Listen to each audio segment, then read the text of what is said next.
घेतला की महाराष्ट्र शासनाच्या निदर्शनास याचं महत्व आणून देणं, महाराष्ट्र शासनाच्या श्री मानेने त्या ठिकाणी मांडला। विधिमंडळामध्ये आमच्या सगळ्या विधानसभेच्या आमदारांनी याला वाचा फोडण्याचा प्रयत्न प्रामाणिकपणे त्या ठिकाणी केलेला आहे, परंतु ही गाडी कुठेतरी अडली असं आम्हाला वाटायला लागलं।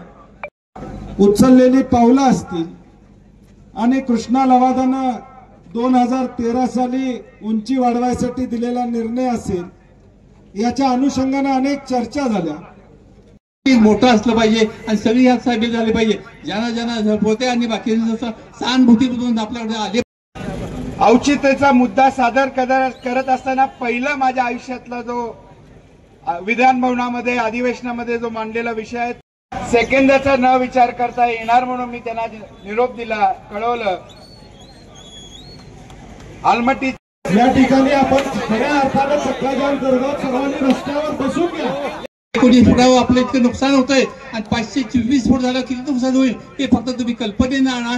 जे घडतंय ते सगळं मांडू द्या, अशा पद्धतीने मी सांगितलेलं आहे। विशाल पाटलांचं सुद्धा माझं तेच म्हणणं, तुम्ही सगळे साथ पाहिजे। त्या सर्वपक्षीय चक्काजाम आंदोलन होतं, त्यामध्ये सर्व पक्षाचे प्रतिनिधी असतील, सांगली, सातारा, कोल्हापूरचे लोक असतील, सगळे आम्ही उपस्थित होतो आणि राज्य शासनाने निर्णायक भूमिका घ्यावी, फक्त घोषणा न करता त्यामध्ये ठोस अशी भूमिका घ्यावी अशी आमची अपेक्षा आहे। म्हणून आजच्या चक्काजाम आंदोलनानंतर राज्य शासनानं 21 तारखेला 3:30 वाजता बैठक या ठिकाणी बोलवलेले लेखी पत्र आम्ही वर्तमानपत्रात वाचत होतो, बैठक काय, परंतु लेखी पत्र नव्हतं। त्यांनी लेखी पत्र दिलेलं, आमचं आंदोलन थांबण्यास विनंती केलेली आहे। आमची भूमिका एवढीच आहे की राज्य शासनानं कणखरपणे केंद्रामध्ये ही भूमिका मांडावी, जेणेकरून पुराचा धोका आमच्या 3 जिल्ह्यावरचं संकट हे दूर होईल। सत्तेची बैठकीला लोकप्रतिनिधी होते, त्यांनी काय आश्वासन दिलेलं आहे का? कारण ते देखील सहभागी झाले या आंदोलन। हे आंदोलन सर्व पक्षीयच, आम्ही ज्यावेळी सुरुवात केली त्यावेळी मी अनेकांना फोन करून स्वतः सांगितलं, हे सर्व पक्षीय आंदोलन आहे, सगळेजण आपण यामध्ये या। आणि त्यामुळं सरकारमध्ये सत्ताधारी आमदार असू देत किंवा आम्ही असो, आमच्या सगळ्यांची भूमिका या ठिकाणी ठाम आहे की हे उंची वाढली नाही पाहिजे, त्यामुळे सगळेच ही भूमिका मांडतील अशी आम्हाला खात्री आहे। येत्या बैठकीला जर का तोडगा निघाला नाही तर तुमचं पुढचं नाही, आमचं ऑलरेडी या बैठकीमध्ये योग्य निर्णय नाही निघाला तर आम्ही अगदी आलमट्टीवर धडक मारण्याची सुद्धा आमची तयारी आहे।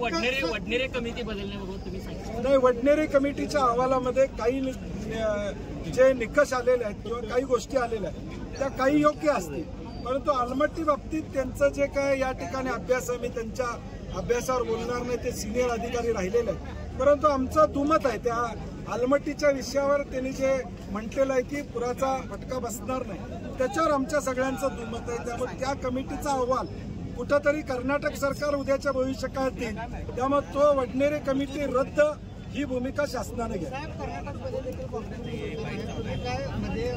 शेवटी प्रत्येक सरकार त्यांची भूमिका मांडते, आमची अपेक्षा आमच्या सरकारनं आमची भूमिका मांडते। खरं तर जी आता स्थगिती मिळालेली आहे ती आंध्र प्रदेश आणि तेलंगणामुळे मिळालेली आहे, महाराष्ट्र सरकार याच्या विरोधात गेलेलं नाही असं खासदार धैर्यशील माने म्हणाले। काय नेमकं खरं का सांगत नाही? म्हणून आमचं म्हणणं तेच आहे, या बैठकीमध्ये निदान खरं पाहिजे की महाराष्ट्राची भूमिका काय आहे, कोर्टात सामील झाले का महाराष्ट्राचं, तेलंगणा कोर्टात गेलेलं आहे, तर हे सगळं बैठक झाल्याशिवाय आम्हाला त्याची उत्तरं मिळणार नाही। कारण की मुख्यमंत्र्यांची घोषणा आहे, उपमुख्यमंत्री बोलतायत, जलसंपदा मंत्री बोलतायत, पण तोपर्यंत कागदावर येत नाही तोपर्यंत आम्हाला विश्वास नाही। एक मिनिट विश्वजित जरा मागे सरकार अण्णा मागे सरकार, अण्णा मागे टाकून घे, अण्णा मागे सरकार, एक मिनिट सुजय रोल सांगली अण्णा मागे सरकार, सातारा अण्णा फ्रेम मध्ये अण्णा अत्यंत त्रासदायक ठरणारा सन 2019चा महापूर आणि ह्या महापुराची जी काही कारण आहेत त्यामध्ये प्रमुख कारण असणार म्हणजे आलमट्टी धरण आणि त्याची आता कर्नाटक सरकारने जे काही निर्णय जरा बाजूला सगळीजण बाजूला त्याची उंची वाढवण्याच्या संदर्भात आज त्याच्या विरोधात या ठिकाणी सांगली कोल्हापूरच्या सर्व पूरग्रस्त लोकांनी आणि शेतकऱ्यांनी आज अंकली पुलावर चक्काजाम आंदोलन केलं होतं। सांगली आणि कोल्हापूर जिल्ह्यातले सर्व लोकप्रतिनिधी, आमदार, खासदार या चक्काजाम मध्ये उपस्थित होते। हजारोने या ठिकाणी दोन्ही जिल्ह्यातले कार्यकर्ते आणि शेतकरी उपस्थित राहिले होते आणि म्हणून राज्य सरकारला आमची मागणी आहे की कर्नाटक सरकारची चर्चा करावी आणि चर्चा करून या अलमट्टी धरणाची उंची वाढवण्याच्या संदर्भात त्याचा महाराष्ट्राच्या शेतकऱ्यांना आणि सांगली, कोल्हापूर, सातारा जिल्ह्याला काय नुकसान पुराच्या माध्यमातून होतोय त्याचा अभ्यास करून तात्पुरता तो या ठिकाणी निर्णय स्थगित करावा। केंद्र सरकारशी चर्चा महाराष्ट्र सरकारने ताबडतोब करावी। आवश्यकता पडली तर सुप्रीम कोर्टाची सुद्धा पायरी या महाराष्ट्र सरकारने सांगली कोल्हापूरच्या लोकांसाठी चढली पाहिजे आणि अलमट्टीच्या धरणाबाबतीत कर्नाटक सरकारला थांबवून हा निर्णय ताबडतोब त्याला स्थगिती द्यावी अशी आमची मागणी। धन्यवाद।